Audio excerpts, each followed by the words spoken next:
Hello friends, geography विराजेस पर आप सभी का बहुत बहुत स्वागत है। और आज इस वीडियो में हम एनसीईआरटी क्लास 6 का चैप्टर नंबर 5 देखेंगे, जो है पृथ्वी के परिमंडल, मतलब पृथ्वी के चारों तरफ और पृथ्वी पर जो मंडल पाए जाते हैं उनके बारे में जानकारी हमें मिलेगी। ठीक है, अब यहाँ पर एक सवाल समझते हैं, जैसे एक चीज समझते हैं, जैसे इसमें जो किताब में चैप्टर की शुरुआत है वो यहाँ पे है कि पृथ्वी एकमात्र ऐसा ग्रह है जहाँ पर जीवन संभव है। तो यहाँ पर ऑटोमेटिक सवाल बन जाता है, भाई जीवन संभव कैसे है? मतलब क्यों जीवन यहीं पर संभव है? उसका रीजन क्या है कि जो हमें चाहिए, मतलब कि हमारे जो आवश्यक तत्व हैं, फॉर एग्जाम्पल कि हमें भूमि चाहिए क्योंकि उस पर हम कृषि करेंगे, उस पर घर बनाएंगे, उस पर जंगल होगा, तो हमें भूमि चाहिए। भूमि, जब पानी होगा मतलब पानी पिएँगे तो लाइफ पॉसिबल हो पाएगी, और साथ में हवा होनी चाहिए। मतलब कि भूमि, जल और हवा, ये 3 ऐसे तत्व हैं जो हमारे जीवन के लिए बहुत ही आवश्यक है। इसलिए यहाँ पर जीवन संभव है। बात समझ में आ गई? अब एक सवाल बनता है कि जो पृथ्वी की सतह है उसमें 3 घटक हैं। पृथ्वी की सतह ऐसी है जिसमें पर्यावरण के 3 घटक उपस्थित हैं। वो 3 घटक कौन-कौन से हैं? एक है भूमंडल, एक है वायुमंडल, एक है जलमंडल। भूमंडल, वायुमंडल, जलमंडल। और सबसे इंपॉर्टेंट बात यहाँ पर ये है कि तीनों एक-दूसरे से प्रभावित होते, एक-दूसरे को प्रभावित करते हैं और प्रभावित होते रहते हैं। अब सवाल है भूमंडल क्या है? भूमंडल क्या है? तो भूमंडल वो भाग है जो सबसे ठोस है जिस पे हम रहते हैं। फॉर एग्जाम्पल कि हम जिस पृथ्वी पर रहते हैं, जैसे मान लीजिए कि यहाँ पर ये पृथ्वी है, पृथ्वी यहाँ पर है, इस पर हम रहते हैं, तो ये ऊपर ठोस है तो क्या हो जाएगा? भूमंडल। मतलब कि जो क्रस्ट वाला भाग है, ये क्या है? क्रस्ट वाला भाग, ये है भूमंडल। और क्रस्ट वाला भाग है तो इस पर क्या है? इस पर महाद्वीप और महासागर है। इस पर क्या है? इस पर महाद्वीप, मतलब कॉन्टिनेंट एंड ओशन, महाद्वीप, और क्या है? महासागर है। ठीक है, दूसरी बात, इसी मतलब कि पृथ्वी पर ही महासागर है। तो महासागर का जो बहुत बड़ा हिस्सा है, मतलब कि महासागर एक बहुत बड़ा हिस्सा है, और जल ही जल है वहाँ पे, जल ही जल है। इसके साथ-साथ में देखेंगे जल की जो और अवस्थाएँ होती हैं, उन सबको मिलाकर क्या बोलते हैं? उसको बोलते हैं जलमंडल। तो क्या बोलते हैं? जलमंडल। एक है भूमंडल, एक है जलमंडल। तो पृथ्वी पर जल और स्थल दोनों चीज़ें हैं, लेकिन पृथ्वी के चारों ओर देखेंगे वायु है, तो वायु है, इसको क्या बोलेंगे? वायुमंडल। इसको क्या बोलेंगे? वायुमंडल। मतलब 3 चीज़ें मैंने आपको बताई। पहला भूमंडल, दूसरा जलमंडल, तीसरा है वायुमंडल। देखिए, जलमंडल का मतलब है जल की सभी अवस्थाएँ। जलमंडल का मतलब क्या है? जल की सभी अवस्थाएँ, सभी अवस्थाएँ। अवस्थाओं का मतलब क्या होगा? ठोस, द्रव और गैस। क्या चीज़ें हैं? ठोस, द्रव और गैस। ठोस, द्रव और गैस, राइट?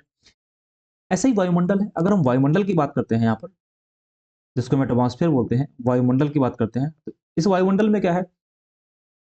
वायुमंडल में इसमें क्या है? गैसेज़ हैं, गैसें, धूल कण, जलवाष्प, जलवाष्प। तो ये तीनों कहीं पर मिलके नज़र आ रहे हैं।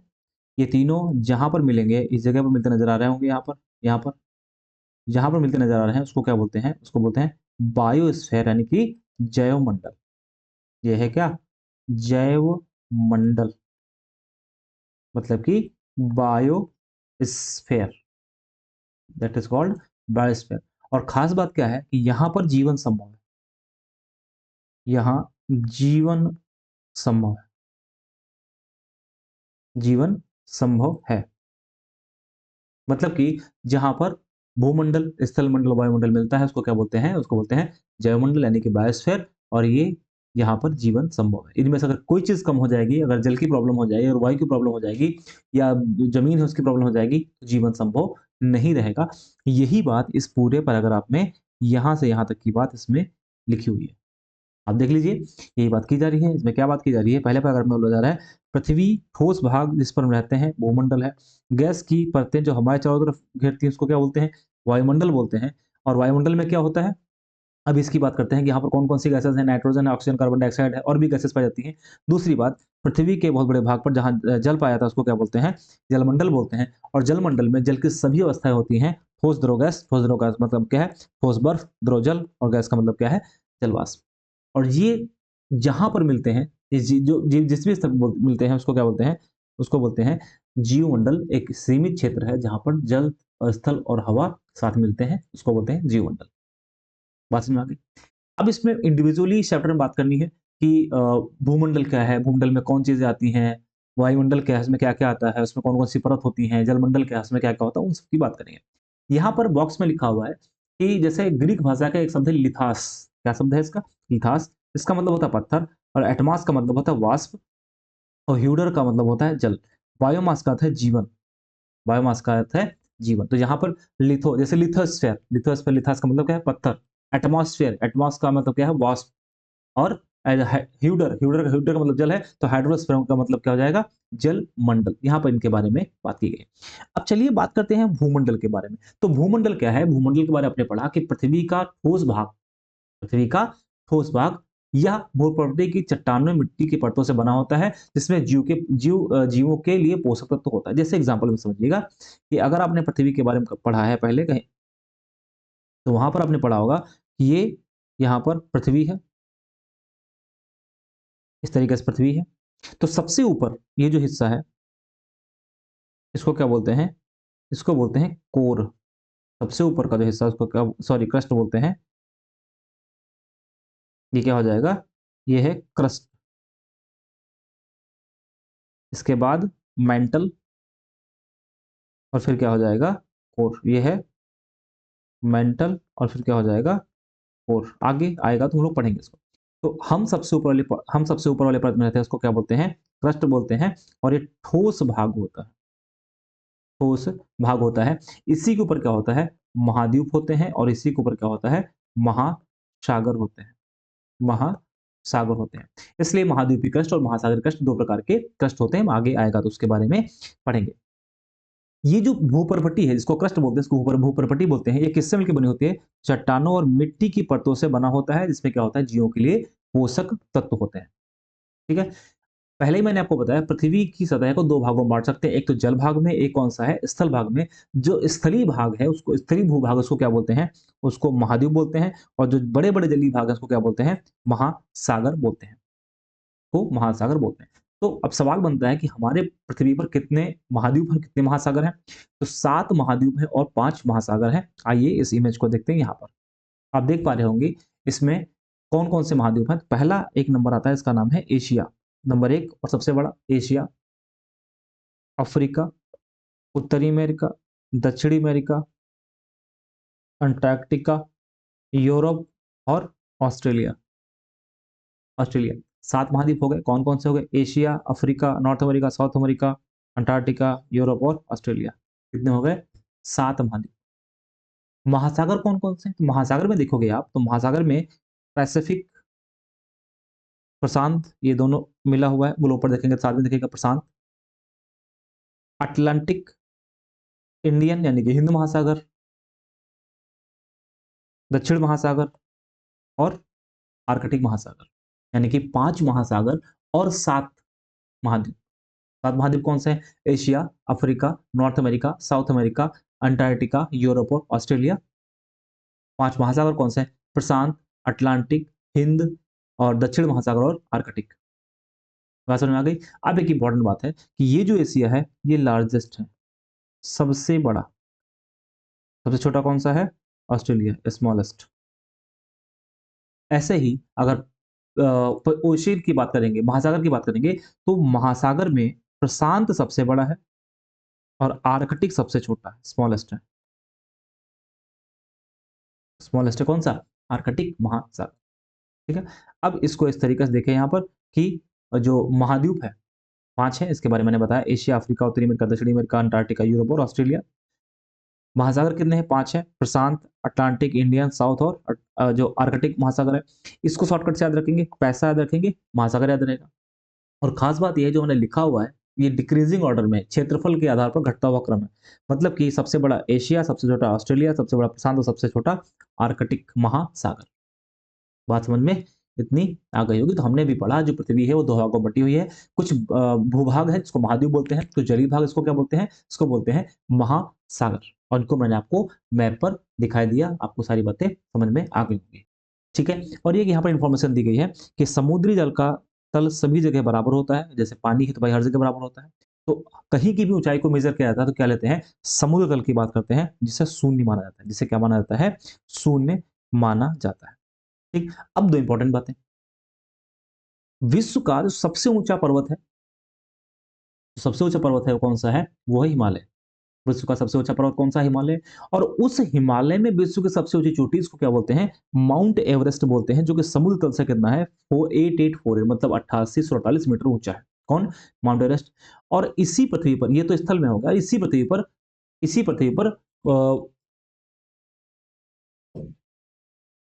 इसी पृथ्वी पर जो सबसे गहरा स्थल है वो क्या, उसका नाम क्या है, मैरियाना ट्रेंच है। कहां पर है, प्रशांत महासागर में है। गहराई कितनी है, 11022 मीटर, ये गहराई एवरेस्ट से भी ज्यादा है। एवरेस्ट की गहराई ऊंचाई कितनी है, 8848, लेकिन मैरियाना ट्रेंच है, जो मैरियाना गर्त है, उसकी गहराई कितनी है, लगभग 11 किलोमीटर के आसपास में गहराई है। और कहां पर है, तो ये फिलीपींस में है, फिलीपींस में है। अब अगर माउंट एवरेस्ट की बात करें तो भाई माउंट एवरेस्ट में आपने देखा कि माउंट एवरेस्ट के बारे में खास बात क्या है, इस पे बहुत लोग चढ़ने की कोशिश करते हैं। आजकल आप देख रहे होंगे कि न्यूज़ में भी चीज़ें आती रहती हैं कि बहुत सारे रिकॉर्ड्स बनते रहते हैं, लेकिन इंपॉर्टेंट बात क्या है, न्यूजीलैंड के एडमंड हिलेरी और भारत के तेंजिंग नॉर्गे शेरपा जो थे, उन्होंने 29 मई 1953 को पृथ्वी के सबसे ऊंचे शिखर माउंट एवरेस्ट पर चढ़ने वाले पहले व्यक्ति थे। क्योंकि पहली बार काम करना बड़ा मुश्किल काम होता है, पहली बार चढ़ना अपने आप में बहुत चैलेंजिंग काम था। अब तो मान लो सारी चीज़ें हो गई हैं, लेकिन पहले बहुत मुश्किल काम रहा होगा जब उन्होंने पहली बार इस पे कदम रखा होगा तब, ठीक है? तो ये पहले व्यक्ति हैं। लेकिन अगर देखोगे, जापान की जुंको ताबेई विश्व की पहली महिला थी, जिन्होंने 16 मई 1975 को एवरेस्ट पर कदम रखा। और भारत की पहली महिला जिन्होंने एवरेस्ट पर कदम रखा, उनका नाम क्या है, बछेंद्री पाल इनका नाम। बात समझ में आ गई। अब एक-एक चीज़ पढ़ते हैं, पहले महासागर महाद्वीप देखते हैं, फिर क्या देखेंगे, महासागर। तो मैंने आपको बताया पृथ्वी पर कितने महाद्वीप हैं, तो पृथ्वी पर 7 महाद्वीप हैं, उनमें पहला कौन-सा है, एशिया, इसमें क्रम नहीं लिखा हुआ है, इसमें तो बिना क्रम के लिखा हुआ है। जो मैंने बताया वो क्रम है आपका, किसके बेसिस पर, क्षेत्रफल के बेसिस पर। तो एशिया, यूरोप, उत्तरी अमेरिका, दक्षिणी अमेरिका, ऑस्ट्रेलिया और अंटार्कटिका, ये महाद्वीप हैं। मानचित्र में हमने देख लिया। अब एक-एक महाद्वीप के बारे में बात करते हैं। देखिए, एशिया दुनिया का सबसे बड़ा महाद्वीप है, किस टर्म में, in terms of area and population. Asia और पॉपुलेशन के बेसिस पर एशिया विश्व का सबसे बड़ा महाद्वीप है। और जब हम एरिया की बात करते हैं, क्षेत्रफल की बात करते हैं, तो पूरे विश्व का जितना भाग, जो क्षेत्रफल, पूरे पृथ्वी का जो क्षेत्रफल है, उस पूरे पृथ्वी के क्षेत्रफल का लगभग 1/3, लगभग कितना है, 1/3 भाग पर फैला हुआ है। और ये कहाँ पर है, यह महाद्वीप पूर्वी गोलार्ध में स्थित है। अब इसको समझते हैं कि भाई पूर्वी गोलार्ध में स्थित होने का मतलब क्या होता है, पूर्वी गोलार्ध में स्थित होने का मतलब क्या है। चलिए इसको देखते हैं यहाँ पे। मान लीजिए ग्लोब है यहाँ पर, ऐसे ये ग्लोब है, ठीक है। तो आपने पढ़ा होगा कि यहाँ पर एक लाइन है, जिस लाइन को क्या बोलते हैं, जीएमटी बोलते हैं, 0 डिग्री देशांतर। इसको क्या बोलेंगे, 0 डिग्री देशांतर बोलेंगे। इससे ईस्ट में, इससे पूरब में जो कुछ है वो पूर्वी गोलार्ध है, पूर्वी गोलार्ध है। और इसके पश्चिम में क्या पे है, यहाँ पर पश्चिम में क्या है, पश्चिमी गोलार्ध है। तो एशिया कहाँ पर है, एशिया जो है वो कुछ यहाँ पर बना हुआ है। एशिया कहाँ पर है, तो यहाँ पर एशिया बना हुआ है, मतलब कि ये पूर्वी गोलार्ध में है, पश्चिमी गोलार्ध में नहीं है। किसके बेसिस पर, देशांतर के बेसिस पर पूर्वी गोलार्ध में है, ठीक है। फिर एक इंपॉर्टेंट बात है, इससे कर्क रेखा निकली हुई है। अब यहाँ पर अगर आप देखें, पूरे मैप को समझेंगे एशिया को, तो यहाँ पर देखिए सबसे ज्यादा भी आगे पे पढ़ने वाले हैं, यहाँ पर भूमध्य रेखा है, यहाँ पर भूमध्य रेखा है ऐसे। फिर यहाँ पर आर्कटिक रेखा है यहाँ पर, और ऊपर क्या है, अंटार्कटिक रेखा है। अंटार्कटिक वृत्त भी बोल सकते हैं, ठीक है, अंटार्कटिक वृत्त भी यहाँ पर क्या कर सकते हैं, बोल सकते हैं। तो अगर हम इसमें एशिया को देखेंगे, एशिया को इस तरीके से फैला हुआ है, मतलब कि एशिया महाद्वीप से, एशिया कॉन्टिनेंट से 3 लाइन गुजरती है, मुख्य 3 लाइन गुजरती हैं, विषुवत रेखा, कर्क रेखा और आर्कटिक वृत्त भी निकलता है, ठीक है। तो यहाँ पर एक ही बात दी गई है, कर्क रेखा, आप इसमें ऐड कर लीजिए। कर्क रेखा के साथ साथ कौन सी रेखा निकलती है, विषुवत रेखा भी निकलती है और आर्कटिक रेखा भी निकलती है। मैंने आपको एक लेक्चर पढ़ाया था, एशिया महाद्वीप से मैंने शुरुआत की थी, जिन लोगों ने नहीं देखा इसको जरूर देखेगा जा करके। मैंने वहां पर डिटेल में बताया है कि एशिया यूरोप से किन किन चीजों से अलग होता है। तो वहां पर मैंने एक जिक्र किया था कि यूराल पर्वत एक ऐसा पर्वत है जो एशिया से यूरोप को अलग करता है। यूराल पर्वत क्या करता है, एशिया को यूरोप से अलग करता है। बात समझ में आ गई। और मैंने वहीं पर बताया था कि एशिया को अफ्रीका से कौन अलग करता है, और वहीं पर बताया था मैंने एशिया को नॉर्थ अमेरिका से कौन अलग करता है। तो ये अगर आप देखोगे एशिया को नॉर्थ अमेरिका से अलग कौन करता है, तो आप इसमें देखें, इसमें आप देखेंगे ये जो हिस्सा है नॉर्थ अमेरिका का हिस्सा है, ये सॉरी ये नॉर्थ अमेरिका का हिस्सा है, और ये किसका हिस्सा है, तो ये जो इधर कटा हुआ है ये वहीं पर जुड़ा हुआ है, इसमें दिखाई दे रहा होगा, दिखाई दे रहा है, बीच में गैप दिखाई दे रहा है यहाँ पर, ये इसको क्या बोलते हैं, इसको बोलते हैं बेरिंग जल संधि। इसको क्या बोलते हैं, बेरिंग जल संधि बोलते हैं। मतलब कि वाटर जो जल में जल स्ट्रेट बोलते हैं, जो स्ट्रेट मतलब कि जल संधि का मतलब क्या है, दो जलीय हिस्सों को जोड़ने वाली, जो स्थलीय भागों को अलग करने वाली, इसको क्या बोलते हैं, जल संधि बोलते हैं। और यहाँ पर आप देखेंगे नॉर्थ अमेरिका और रूस यानी कि जो ये एशिया है उसको अलग करने वाला कौन है, बेरिंग जल संधि। अगर आप देखेंगे तो यहीं पर आपको देखने को मिलेगा यूराल पर्वत, ये क्या करता है, एशिया और यूरोप को अलग करने का काम करता है। तो इसमें इसमें अगर देखेंगे तो इसमें इसी की बात की जा रही है। एक और इंपॉर्टेंट बात है कि एशिया और यूरोप को मिलाकर के क्या बनता है, यूरेशिया, मिलाकर क्या बनता है, यूरेशिया। तो ये हो गया आपका एशिया के बारे में। अगर बात करें यूरोप की, तो यूरोप को देखेंगे, तो यूरोप में देखेंगे, अगर क्रम में देखेंगे इसमें, दुनिया का दूसरा सबसे छोटा, दुनिया का दूसरा सबसे छोटा महाद्वीप है, सबसे छोटा तो ऑस्ट्रेलिया हो गया, नहीं यूरोप क्या है, दुनिया का दूसरा सबसे छोटा महाद्वीप है।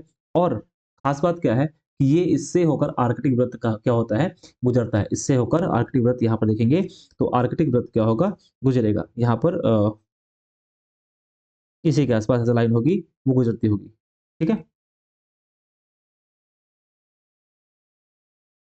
यहाँ से देखेंगे गुजरती होगी, ये यूरोप है, यहाँ से गुजरती होगी, ठीक है। दूसरी इंपॉर्टेंट बात, इसका अन्य नाम क्या है, यूरोप का अन्य नाम क्या है, तो यूरोप को प्रायद्वीपीय महाद्वीप बोलते हैं, ध्यान रखिएगा, प्रायद्वीपीय महाद्वीप बोलते हैं। अब दो चीजें यहाँ पर अलग अलग याद रखिएगा, अगर आपसे पूछता है कि द्वीपीय महाद्वीप कौन है, द्वीपीय महाद्वीप कौन है, एक क्वेश्चन ये बनता है, दूसरा है प्रायद्वीपीय महाद्वीप कौन सा है, प्रायद्वीपीय महाद्वीप कौन सा है, दो सवाल बनते हैं। अब सवाल पहले समझ लीजिएगा, द्वीप क्या होता है, द्वीप मतलब कि एक ऐसा स्थल जिसके चारों तरफ पानी है, एक ऐसा स्थल जिसका चारों तरफ पानी, इसको क्या बोलेंगे, द्वीप बोलते हैं। और प्रायद्वीप क्या होता है, तीन तरफ से पानी और एक तरफ से जमीन, जैसे एग्जांपल में भारतीय प्रायद्वीप, भारतीय प्रायद्वीप में क्या है, अगर ये भारत बना हुआ है, यहाँ पर हिंद महासागर, यहाँ पर बे ऑफ बंगाल, और यहाँ पर अरेबियन सी हो गया, ऊपर क्या है, ये स्थल है, तो तीन तरफ से जल घिरा हुआ है, एक तरफ से जमीन है, इसको क्या बोलेंगे, इसको बोलते हैं पेनिनसुला, इसको क्या बोलते हैं, प्रायद्वीप बोलते हैं। और द्वीप क्या होता है, ये जल स्थल है, इसके चारों तरफ जल वाला भाग है, इसको क्या बोलेंगे, द्वीप बोलेंगे। अब आप इसमें देखिए, अभी आप देखिए ऑस्ट्रेलिया दिखाई दे रहा होगा आपको, ऑस्ट्रेलिया के चारों तरफ पानी ही पानी, ऑस्ट्रेलिया के चारों तरफ पानी ही पानी है, तो आइलैंड जैसा दिखता है, द्वीप जैसा दिखता है, इसलिए द्वीपीय महाद्वीप कौन होगा, ऑस्ट्रेलिया द्वीपीय महाद्वीप होगा। और इसमें देखेंगे, यूरोप को देखेंगे तो तीन तरफ से पानी आपको मिलेगा, ये देखिए आर्कटिक, यहाँ पर अटलांटिक, यहाँ पर भूमध्य सागर मिलेगा, और एक तरफ से जमीन मिलेगी, इसलिए कैसा दिखता है, ये प्रायद्वीप दिखता है, इसलिए इसको बोलते हैं प्रायद्वीपीय महाद्वीप। तो ध्यान रखिएगा, कंफ्यूजन अगर हो तो बिल्कुल क्लियर कर लीजिएगा। अगर आपसे पूछता है कि द्वीपीय महाद्वीप कौन है, तो ऑस्ट्रेलिया है, और प्रायद्वीपीय महाद्वीप कौन सा है, तो कौन सा हो जाएगा, तो हो जाएगा यूरोप। प्रायद्वीपीय महाद्वीप कौन सा हो जाएगा, यूरोप, जहां भी लिखा भी है तीन तरफ से जल से घिरा हुआ है। क्लियर है यहाँ तक की बात। दो मैंने आपको महाद्वीप बता दिए, एशिया और यूरोप। अब बात करते हैं अफ्रीका की। अफ्रीका की खास बात क्या है, एशिया कि एशिया के बाद दूसरा सबसे बड़ा महाद्वीप है, एशिया के बाद दूसरा सबसे बड़ा महाद्वीप है। और यहाँ पर इसकी कंडीशन क्या है, अगर इसमें देखेंगे आप, तो अफ्रीका महाद्वीप कुछ इस तरीके से बना हुआ है, यहाँ पर देखिए,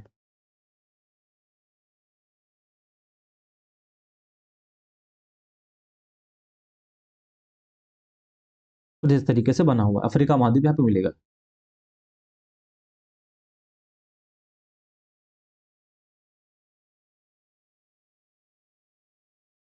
अफ्रीका महाद्वीप कुछ इस तरीके से देखने को मिलेगा, राइट।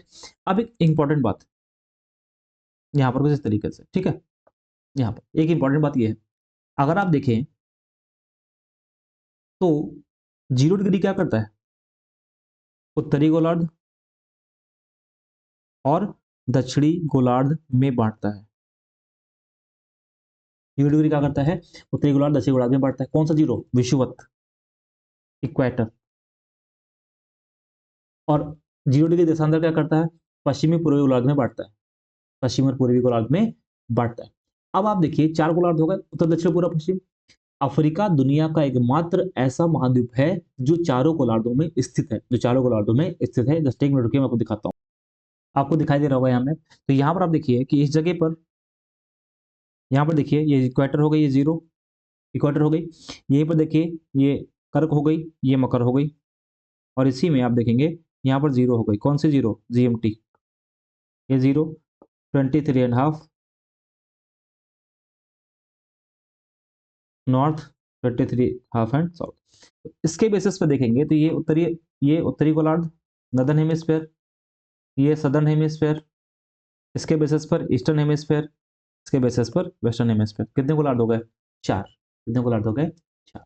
इस बात को ध्यान रखिएगा, ये दुनिया का एकमात्र ऐसा महाद्वीप है जिसमें, एकमात्र महाद्वीप है जिसमें चारों गोलार्धों में स्थित है। और विषुवत यानी कि 0 डिग्री अक्षांश इसके लगभग मध्य से गुजरती है। मैंने आपको यहाँ पर दिखा दिया। बात समझ में आ गई? अफ्रीका का बहुत बड़ा हिस्सा कहाँ पर है? उत्तरी गोलार्ध में है और पूर्वी गोलार्ध में। बहुत बड़ा हिस्सा कहाँ पर है? उत्तरी गोलार्ध में और पूर्वी गोलार्ध में है। और ये बात तो मैंने आपको बता दी। यहाँ पर देखिए यही बात लिखी हुई है इसमें कि कि यहाँ से कर्क रेखा, विषुवत रेखा और मकर रेखा, तीनों रेखाएं क्या होती हैं? गुजरती हैं। बात समझ में आ गई इतनी? और एक इंपॉर्टेंट बात यह है इसमें कि दुनिया का सबसे बड़ा मरुस्थल, दुनिया का सबसे बड़ा मरुस्थल कौन सा है? सहारा, यहीं पर है। वो कहाँ पर है? वो सहारा मरुस्थल कुछ इस जगह आपको देखने को मिल जाएगा, यहाँ पर, इस जगह पर, इस जगह ऐसे, यहाँ पर,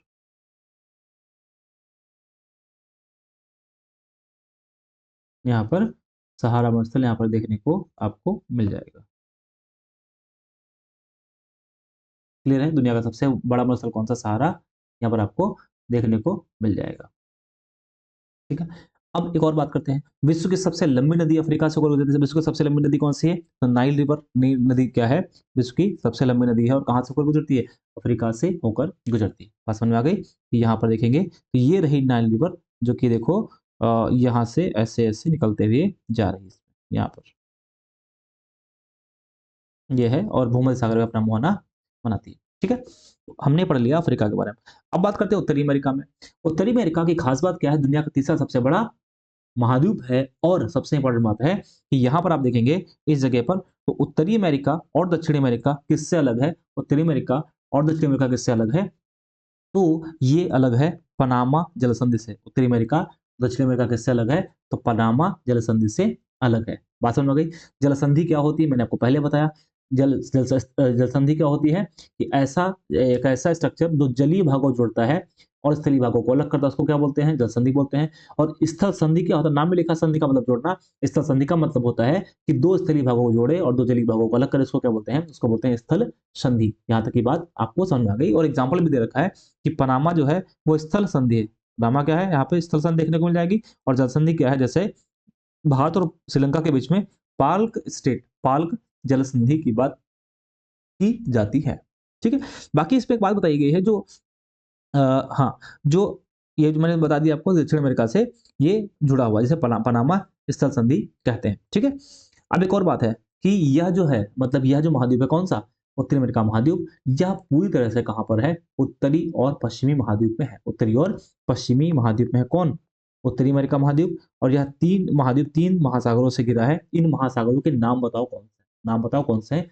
अगर आप इस मैप को देखें, यहाँ पर इस मैप को देखें, तो ये रहा नॉर्थ अमेरिका, ये रहा नॉर्थ अमेरिका। और नॉर्थ अमेरिका में देखेंगे, इधर है अटलांटिक ओशियन, इधर है पैसिफिक ओशियन, और इधर है आर्कटिक ओशियन, यानी कि तीन वो महासागर जिनसे उत्तरी अमेरिका घिरा हुआ है। कौन से हैं? अटलांटिक महासागर, प्रशांत महासागर, और कौन सा है? आर्कटिक महासागर। तो इसमें इसके बारे में इतनी बात की गई है। फिर बात की जाती है दक्षिण अमेरिका। तो कॉमन सेंस लगा के बताइए, उत्तर में है तो उत्तर अमेरिका, दक्षिण में है तो दक्षिण अमेरिका। तो दक्षिण अमेरिका कहाँ है? तो उत्तर अमेरिका के दक्षिण में है। और इसका ज्यादातर भाग कहाँ पर है? इसका ज्यादातर भाग कहाँ पर है? तो दक्षिणी गोलार्ध में इसका ज्यादातर भाग है। ठीक है।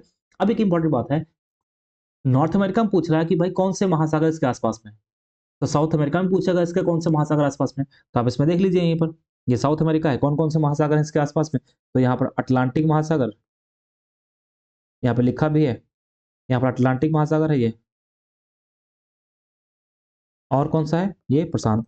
मतलब कि जो दक्षिण अमेरिका महाद्वीप है उसके पूरब में अटलांटिक महासागर, उसके पश्चिम में क्या है? प्रशांत महासागर है। किसके किसके पीछे, किसके साइड में, किसके पास में? तो वो है दक्षिण अमेरिका के पास में। और दक्षिण अमेरिका में दुनिया की सबसे लंबी पर्वत श्रृंखला, दुनिया की सबसे लंबी पर्वत श्रृंखला कौन सी है? एंडीज। कहां पर है? दक्षिण अमेरिका के पश्चिमी हिस्से में। और यहां पर देखेंगे इस साल 2025 में यूपीएससी ने यहां से प्रश्न पूछा था कि एंडीज पर्वत किन देशों में फैला हुआ है? किन देशों में फैला हुआ है? ये सवाल किसने पूछा था? यूपीएससी में पूछा गया था कितने देशों में फैला हुआ है। चार ऑप्शन दिए थे, इसमें दिया था कौन कौन सा ऑप्शन में फैला है किसमें नहीं। तो ये अभी मैपिंग करेंगे तो वहां पर समझेंगे हम, ठीक है। लेकिन एक बात समझिएगा, विश्व के सबसे लंबी पर्वत श्रृंखला एंडीज है और यही पर दक्षिण अमेरिका में ही दुनिया की सबसे बड़ी नदी वैसी कौन सी है? अमेजोन, जो कि दक्षिण अमेरिका में है। अब दो दो बातें आपने पढ़ी। पहली बात हमने पढ़ी, दुनिया का सबसे ऊंचा पर्वत कौन सा है, वो चोटी कौन सी है, उसका नाम क्या है? उसका नाम है माउंट एवरेस्ट। दूसरा आपने पढ़ा, दुनिया का सबसे गहरा खाई कौन सी, गर्त कौन सा है, उसको बोलते हैं मैरियाना। फिर आपने पढ़ा यहीं पर कि अभी देखा कि दुनिया का सबसे लंबी नदी कौन सी है, तो कौन सी है? नील नदी है। कहाँ पे है? अफ्रीका में है। फिर आपने देखा कि दुनिया का सबसे लंबा पर्वत कौन है, तो एंडीज। और दुनिया की सबसे बड़ी नदी, सबसे बड़ा नदी मतलब सबसे ज्यादा एरिया में फैली नदी कौन सी है, उसका नाम है अमेजन नदी। वो कहाँ पर है? दक्षिण अमेरिका में है। ठीक है। अब एक ही महाद्वीप बचा है, इसका नाम ऑस्ट्रेलिया। और इसके बारे में एक मैंने आपको बात पहले बता दी है कि इसको क्या बोलते हैं? द्वीपीय महाद्वीप बोलते हैं। क्यों बोलते हैं मैंने डिस्कस कर लिया था। और दुनिया का सबसे छोटा महाद्वीप यही है, दुनिया का सबसे छोटा महाद्वीप यही है। ठीक है। अंटार्कटिका के बारे में एक बात समझ लीजिए, अंटार्कटिका पूर्ण रूप से दक्षिण गोलार्ध में है, मतलब आप देखेंगे तो दक्षिण ध्रुव के पास में है। और इस ध्रुव पर, इस महाद्वीप पर जीवन मतलब कि रहने के लिए नहीं, रहने इन सेंस है कि वहां पर मानव बस्तियां नहीं है, वहां पर मानव नहीं रहता है। और क्योंकि लोग जाते हैं यहाँ पर रहते हैं, जहां पर रहते हैं वो स्टेशन होते हैं। जैसे भारत के दो शोध स्थान है, संस्थान है, मतलब रिसर्च स्टेशन है। कौन कौन से? एक मैत्री है, एक दक्षिण गंगोत्री है। मैत्री है और दक्षिण गंगोत्री है। तो यहाँ पर परमानेंट रहने की अनुमति नहीं है। यहाँ पर जाकर के साइंटिस्ट लोग क्या करते हैं? रिसर्च करते हैं और वहां से फिर वापस चले जाते हैं। एक और इंपॉर्टेंट बात, जो साइंटिस्ट होता है वो सिर्फ जाता है रिसर्च करने के लिए, तो इसको बोलते हैं विज्ञान को समर्पित महाद्वीप। इसको क्या बोलते हैं? विज्ञान को समर्पित महाद्वीप। मतलब कि किसको ये समर्पित है? विज्ञान को। यहाँ पर शोध होता है। दूसरी बात, क्योंकि ये दक्षिण ध्रुव के पास में है, तो यहाँ पर देखेंगे पूरा बर्फ ही बर्फ रहता है, इसलिए इसको क्या बोलते हैं? श्वेत महाद्वीप। और एक और इंपॉर्टेंट बात है, इसको बोलते हैं अस्थिर महाद्वीप। अस्थिर महाद्वीप का मतलब क्या है? बर्फ जब ठंड होती है ज्यादा तो बर्फ बहुत फैल जाता है, जब हल्की से गर्मी होती है तो बर्फ को पिघल जाता है, तो उसका आकार घटता बढ़ता रहता है, इसलिए इसको क्या बोलते हैं? इसको बोलते हैं अस्थिर महाद्वीप। तो ये बातें हमने किसके बारे में बता दी? ये सारी बातें हमने आपको बता दी किसके बारे में? महाद्वीप के बारे में। जो बेसिक बेसिक बातें हैं, सारी बातें हमने आपको बता दी है। तो हमने यहाँ पर एक चीज पूरी कंप्लीट कर ली है, कौन सी? महाद्वीप वाली। अब बात करते हैं महासागर मतलब जलमंडल की, मतलब कि जो हाइड्रोस्फीयर है, ठीक है। हाइड्रोस्फीयर की वजह से, मतलब जल की अधिकता की वजह से पृथ्वी को क्या बोलते हैं? नीला ग्रह बोलते हैं। और ये हमने कब बताया था आपको? इसके पहले चैप्टर में यह बात डिस्कस की गई है। पूरे पृथ्वी पर लगभग 71% क्या है? जलीय भाग है, और 29% क्या है? स्थल भाग है। ये बहुत हम बचपन से पढ़ते हुए आ रहे हैं, क्योंकि 6 क्लास की एनसीईआरटी तो शुरुआत की ही बात है, ठीक है। तो जलमंडल जो होता है उसमें जल के सभी रूप होते हैं। जल के सभी रूप का मतलब क्या है? ठोस, द्रव, गैस। ठोस में बर्फ, द्रव में जल, और गैस में क्या होगा? जल वाष्प होगा। बात समझ में आ गई? इसमें एक और इंपॉर्टेंट बात है कि इसमें महासागर एवं नदियां। अब यहाँ पर एक बहुत इंपॉर्टेंट बात है, ये जो आप देख रहे हैं, आप जो पाई चार्ट देख रहे हैं, इससे यूपीएससी में 2 बार प्रश्न पूछा गया। अभी जब हम इसमें क्वेश्चन करवाएंगे इसके, तो वहां पर क्वेश्चन लेंगे वाले जो यूपीएससी में आ चुके हैं, क्वेश्चन को देखेंगे एनसीईआरटी 6 क्लास की एनसीईआरटी कंप्लीट होने के बाद में। तो एक और बात, महासागर में मतलब जितना पानी है 71%, उसमें उसमें का 97% जो पानी है, मतलब 97, लगभग 97% के आसपास जो पानी है वो कहाँ पर है? वो महासागर में है। बात समझ में आ गई? यानी कि लगभग 97% पानी कहाँ पर है? महासागर में है। बाकी बचा 2.5 से 3%, उसमें कुछ हिम चादरों में है, कुछ भूगर्भ में संचित जल है, और उसके बाद में क्या है? पीने योग्य अलवण जल की बात यहाँ पर की जा रही है। मतलब कि पानी महासागर में है, नदियों में है, झीलों में है, हिमनदियों में है, भूमिगत है, और वायुमंडल में उपस्थित जलवाष्प, वायुमंडल में उपस्थित जलवाष्प है। और पृथ्वी पर जितना पानी पाया जाता है उसका लगभग 97% भाग कहाँ पाया जाता है? महासागरों में पाया जाता है। और इम्पोर्टेंट ये है कि इतना ज्यादा है, लेकिन फिर भी पानी की प्रॉब्लम क्यों है? क्योंकि ये जो पानी क्या है? ये खारा है, और जो पीने योग्य नहीं है। खारा होने की वजह से क्या है? मानव उपयोग में नहीं आता है। इसका बाकी जितना बचा उसका बहुत मतलब शेष जल का बहुत बड़ा भाग, मतलब जितना कितना फ्रेश वाटर, एक तो हो गया सलाइन वाटर हो गया मतलब कि लवणी जल हो गया, एक फ्रेश वाटर मतलब कि जो ताज़ा जल है उसका बहुत बड़ा भाग कहाँ पर है, बर्फ की परतों, हिमनदियों और भूमिगत जल के रूप में पाया जाता है। लेकिन जो हमारे पीने योग्य पानी है, जल का बहुत कम भाग अलवण जल के रूप में पाया जाता है। मतलब पीने योग्य पानी जो है वो बहुत कम पाया जाता है, इस वजह से जो पानी की कमी है हमें वो महसूस होती है। बात समझ में आपको आ गई?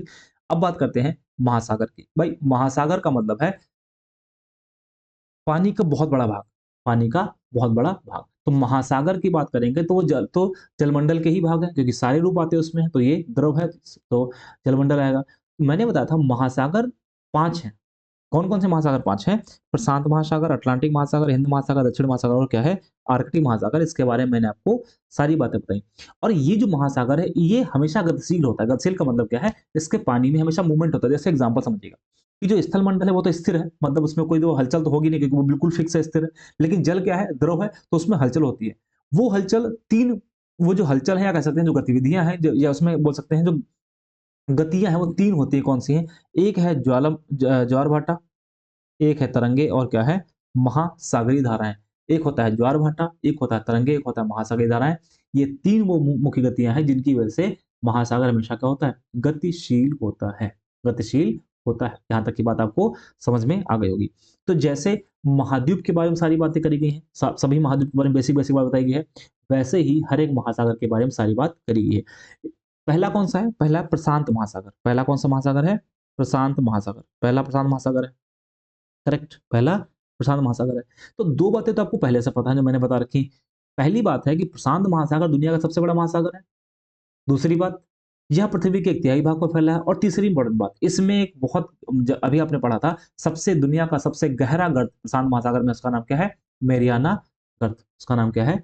मैरियाना गर्त। प्रशांत महासागर का आकार कैसा है? लगभग वृत्ताकार है। लगभग वृत्ताकार है। कैसे वृत्ताकार है? उसको देखते हैं। और ये किसको टच करता है? एशिया, ऑस्ट्रेलिया, उत्तरी और दक्षिण अमेरिका। तो इसको हम चलते हैं, यहाँ पर मैप पर देखते हैं इस तरीके से, कि कैसे ही वो टच करता है। यहाँ पर आप देखिए, इसमें देखिए ये प्रशांत है, यहाँ पे, ये प्रशांत महासागर है, यहाँ प्रशांत महासागर है। आप ग्लोब पर देखेंगे साथ में जुड़ा नज़र आएगा। तो ये देखिए यहाँ पर ऐसे, ये दक्षिण अमेरिका, फिर उत्तरी अमेरिका यहाँ पर है। फिर इधर से जाकर के यहाँ पर कनेक्ट हो जाएगा ये ऐसे, यहाँ पर ऐसे। दिखाई दे रहा है? तो 1, 2, 3 और 4, 4 महाद्वीप टच कर रहे हैं। और आप देखिए लगभग वृत्ताकार है, ऐसे करके इन दोनों को जोड़ेंगे तो कैसा बन जाएगा? कुछ इस तरीके से नज़र आएगा। तो कैसा हो जाएगा? लगभग वृत्ताकार हो जाएगा। ठीक है? लगभग ये वृत्ताकार हो जाएगा कौन? प्रशांत महासागर। अटलांटिक महासागर की बात करोगे तो भाई सबसे बड़ा प्रशांत है, दूसरा सबसे बड़ा कौन-सा? अटलांटिक महासागर है। और ये कैसा है? अंग्रेजी के एस अक्षर के आकार का है। कैसे है? आप देखिए इसमें, यहाँ पर अटलांटिक है ये अटलांटिक दिख रहा है। तो आप देखेंगे इसमें अटलांटिक में ही कि यहाँ पर कुछ इस तरीके से बना हुआ है, ऐसे। यहाँ पर देखिए, यहाँ पर कुछ इस तरीके से बना हुआ है ऐसे। एस शेप्ड नज़र आ रहा है? पहले वाला प्रशांत वाला कैसे नज़र आ रहा था? लगभग वृत्ताकार। ये कैसा नज़र आ रहा है? लगभग एस शेप्ड नज़र आ रहा है। और पहले वाला भी 4 महाद्वीप को टच कर रहा था, ये भी 4 महाद्वीप को टच कर रहा है। कौन-कौन से महाद्वीप को टच कर रहा है? एक कर रहा है उत्तरी अमेरिका, दक्षिण अमेरिका, यूरोप और अफ्रीका। अटलांटिक महासागर भी 4 महाद्वीपों को टच करता है। वो 4 महाद्वीप कौन-कौन से हैं?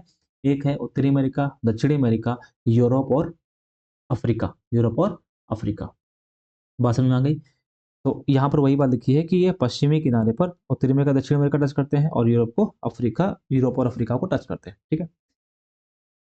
यूर अटलांटिक महासागर की तट रेखा बहुत ही अधिक दंतुरित है। दंतुरित का मतलब यहाँ पर समझिए कटी-फटी ऐसे देखिए ऐसे-ऐसे कटी-फटी है। दिखाई दे रहा है? संतुलित है, जिसकी वजह से यह अनियमित है, मतलब कि आप देख सकते हैं ना कितना डिसकंटिन्यूटी है यहाँ पे, अनियमित है। तो उसकी वजह से क्या होता है, यहाँ पर प्राकृतिक जो पोताश्रय है, मतलब पोर्ट बनाने के लिए, पत्तन बनाने के लिए बहुत ही आदर्श दशाएँ उपस्थित हैं। आदर्श दशाएँ कहाँ पर उपस्थित हैं? अटलांटिक महासागर में। और दुनिया में जितने महासागर हैं, उन महासागर में सबसे व्यस्त महासागर कौन-सा है? अटलांटिक महासागर। अब एक प्रश्न पूछता है, दुनिया का सबसे व्यस्ततम मार्ग कौन-सा जलमार्ग कौन-सा है? तो अटलांटिक महासागर में जो उत्तरी महासागर है, वो सबसे व्यस्ततम महासागर मतलब जो व्यापारिक मार्ग है वो ये है, ठीक? और उत्तरी अटलांटिक महासागर, ठीक है? तीसरी बात किसके बारे में की जा रही है? तीसरी बात की जा रही है हिंद महासागर के बारे में। हिंद महासागर एक ऐसा महासागर है जिसका किसी देश पर नाम पड़ा, किसी देश के नाम पर इसका नाम पड़ा है। तो देश कौन सा है? इंडिया, यानी कि भारत। इसका आकार कैसा है? लगभग त्रिभुजाकार है। अब प्रशांत का आकार कैसा है? प्रशांत का आकार कैसा है? लगभग वृत्ताकार। अटलांटिक का आकार कैसा है? ऐसा आकार। और एशिया का, वो सॉरी, जो हिंद महासागर उसका आकार कैसा है? त्रिभुजाकार है। इसके उत्तर में कौन? देख लेते हैं, इसमें मैप में देख लेते हैं इसको। यहाँ पर ये देखिए त्रिभुजाकार का आपस में जैसे लगभग इस तरीके से मिलता है इसमें, यहाँ पर ऐसे, यहाँ पर ऐसे नजर आ रहा है। तो ऊपर तो भारत है, तो कौन कौन से महाद्वीप टच करते हैं इसमें?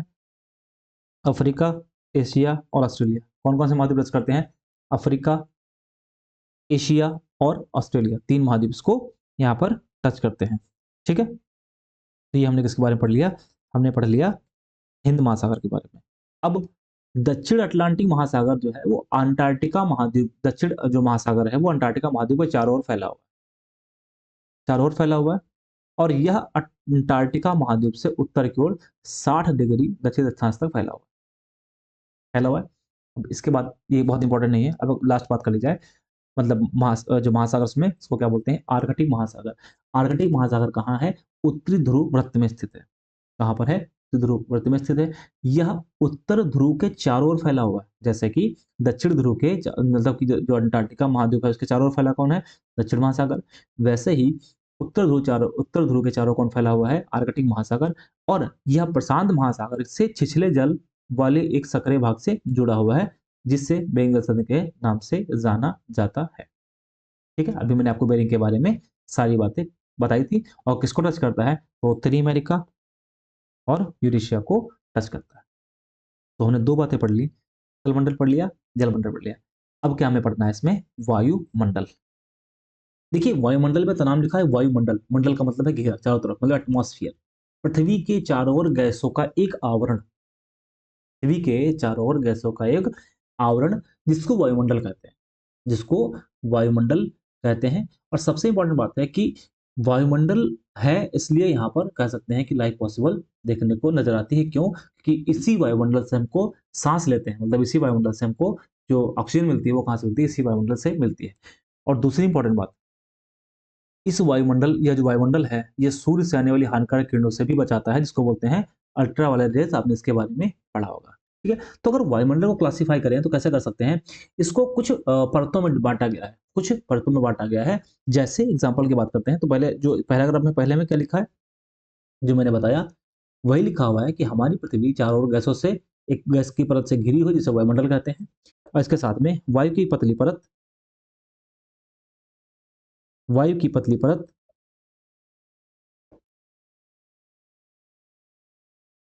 हाँ, वायु की जो पतली परत है इस ग्रह के महत्वपूर्ण अटुभाग है।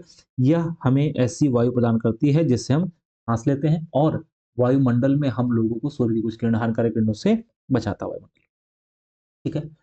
अब अगर वायुमंडल की बात करोगे तो वायुमंडल लगभग 1600 किलोमीटर की ऊंचाई तक फैला हुआ है। वायुमंडल को इसके घटकों, तापमान और अन्य आधार पर 5 परतों में बांटा गया है। 5 परत कौन है? बहुत ईजी है, और इसके साथ में एग्जाम में भी कई बार प्रश्न पूछा गया 5 घटक कौन कौन से हैं इसमें। तो अगर आप बात करोगे तो सबसे पहला, और सतह के मतलब कि सरफेस के नियरेस्ट कौन सा है? क्षोभमंडल, क्षोभमंडल। उसके ऊपर समताप मंडल, मध्यमंडल, आयन मंडल, और कौन सा है? बहिर्मंडल। तो कितने हो गए? 5 पार्ट। पहला कौन सा है? पहला है क्षोभमंडल, समताप मंडल, मध्यमंडल, आयन मंडल, और क्या है? बहिर्मंडल। तो 5 परतें हैं, 5 परतें किसमें हैं? हमारे वायुमंडल में 5 परतें हैं, ठीक है? अगर हमारे पूरे वायुमंडल में देखोगे आप, तो वायुमंडल का जो कंपोजिशन है वो कुछ इनसे मिलकर के बना है। वायुमंडल का कंपोजिशन क्या है? जैसे एग्जांपल में देखेंगे,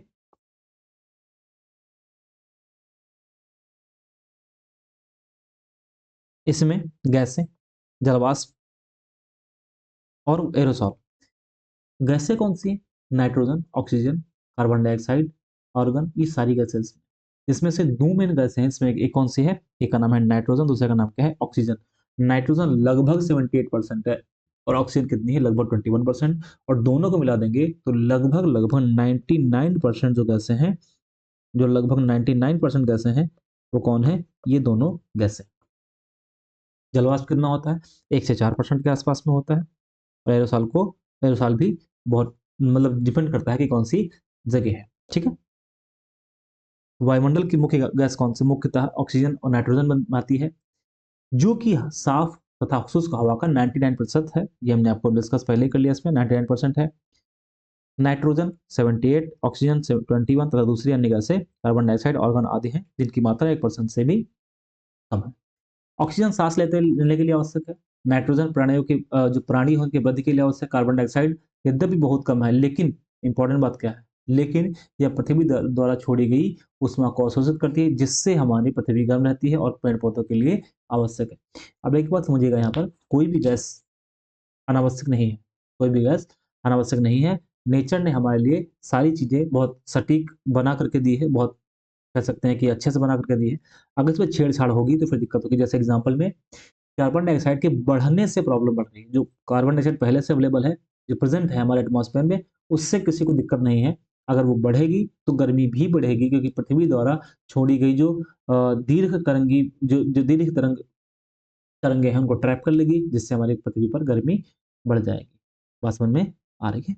अब एक और इंपॉर्टेंट बात है कि जैसे जैसे सतह से ऊपर जाएंगे, मतलब यहाँ पर आप देखें, जैसे जैसे यहाँ से ऊपर जाएंगे ऐसे, वैसे वैसे वायु का जो वायुमंडल है उसमें घनत्व में कमी आने लगेगी।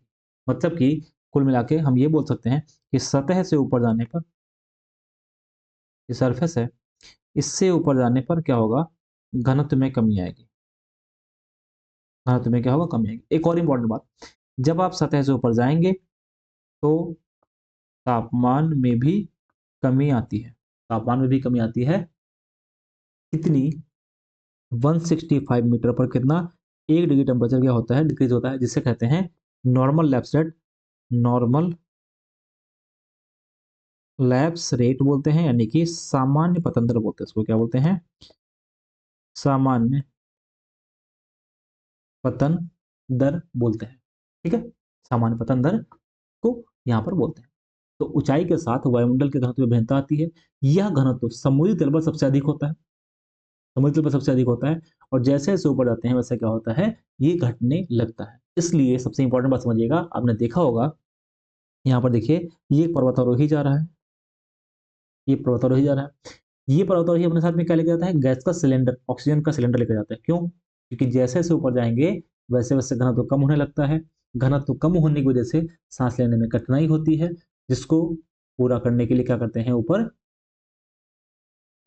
क्या करते हैं, सिलेंडर ले जाकर इसको यूज करते हैं। ठीक है, तो वायुमंडल पृथ्वी पर दबाव डालता है, अलग अलग स्थान पर अलग अलग दबाव डालता है। कुछ क्षेत्रों में कम, कुछ क्षेत्रों में ज्यादा होता है। और सबसे इंपॉर्टेंट बात है, जो पवन होती है, विंड होती है, वो क्या होती है, यानी कि वायु जिसको बोलते हैं, पवन बोलते हैं, वो क्या होती है, या पवन क्या होती है। तो मैंने आपको बताया एयर, मैंने आपको एयर बताया था। या पवन, हवा उसको बोलते हैं, वायु नहीं बोलते हैं, हवा बोलते हैं, इसको बोलते हैं वायु। क्यों बोलते हैं वायु, जब एयर मूव करने लगती है, जब एयर एयर जो है, जब वायु चलने लगती है उसको क्षैतिज, जैसे यहाँ पर ये हवा चल रही है तो उसको क्या बोलेंगे, ये वायु चल रही है इसको क्या बोलेंगे, हवा। हाई प्रेशर से लो प्रेशर में, हाई प्रेशर से लो प्रेशर में जब वायु चलना शुरू होती है उसको क्या बोलते हैं, तो बोलते हैं हवा। ये गतिशील वायु को हवा बोलते हैं। बहुत सिंपल चीज है, गतिशील वायु को क्या बोलते हैं, हवा बोलते हैं। तो तीन बातें मैंने बताई थी, उनमें तीनों, चार बातें बताई थी, उनमें तीन हो गई हैं। स्थल मंडल, जल मंडल और वायुमंडल हो गया। अब बात किसकी करते हैं, जीव मंडल की बात करते हैं। तो जीव मंडल क्या है, एक ऐसा सीमित स्थान है जहाँ पर जल मंडल, वायुमंडल और स्थिर जो स्थल मंडल है वो मिलता है, जंक्शन होता है, और तभी जीवन पॉसिबल होता है। मतलब कि यहाँ पर क्या है, जीवन मौजूद है, जहाँ पर बहुत विविधता होती है, जिसमें सूक्ष्म जीव, बैक्टीरिया से लेकर के बहुत बड़े बड़े स्तनधारी आकार में पाए जाते हैं। मनुष्य सहित सभी प्राणी जीवित रहते हैं, एक दूसरे के लिए रहते हैं, एक दूसरे से जुड़ते रहते हैं। बात समझ में आ गई होगी इतनी। वायुमंडल, जो जीव मंडल है, उसमें दो तरीके के प्राणी हैं, एक है जंतु जगत, एक है पादप जगत। ठीक है, तो शुरुआत में हमने देखा था यहाँ पर कि स्थलमंडल, जलमंडल, वायुमंडल जहाँ पर होते हैं, मिलते हैं जहाँ पर, वहाँ पर जीवमंडल होता है, यानी कि बायोस्फीयर होता है। और सबसे खास बात क्या है, सबसे खास बात क्या है, ये तीनों आपस में कनेक्टेड हैं, तीनों एक दूसरे को प्रभावित करते हैं और प्रभावित होते रहते हैं। अगर एक में गड़बड़ी आएगी तो तीनों में गड़बड़ी आ जाएगी, पास में आ गई, और तीनों में अगर गड़बड़ी आ जाएगी तो फिर जैवमंडल में भी, यानी जीवमंडल में भी प्रॉब्लम आ जाएगी, बायोस्फीयर में प्रॉब्लम आ जाएगी। इसलिए तीनों को मेंटेन करना सबसे इंपॉर्टेंट है। ठीक है, यहाँ पर एग्जाम्पल्स दिया है, वो एग्जाम्पल्स को समझने के लिए दिया है, वो और कुछ खास नहीं। तो इस वीडियो में इतना ही है। अगले वीडियो में हम लोग इसका अगला चैप्टर पढ़ेंगे। उस चैप्टर का नाम है पृथ्वी के प्रमुख स्थल। पृथ्वी के प्रमुख स्थल है, इनके बारे में अगले चैप्टर में डिस्कस करेंगे। कैसा लगा वीडियो जरूर बताइएगा। मिलते हैं अगले वीडियो में। बहुत बहुत धन्यवाद।